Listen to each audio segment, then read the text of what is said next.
Malika Mandić.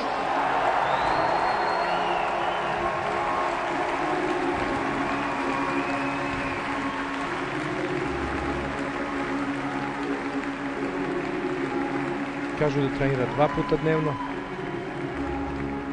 i da se to meri u otprilike 4 do 5 sati. Pogledajte sada ovo lice, ovo nežno stvorenje koje u trenutku kada stavlja opremu izlazi na borilište je nešto sasvim drugo. Onda je usredsređena na svoju protivnicu i na pobedu i ništa drugo ne interesuje.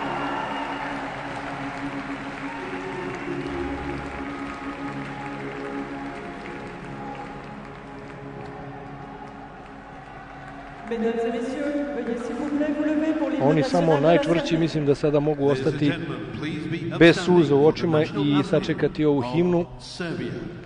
Ne znam zašto, ali to se prosto podrazumeva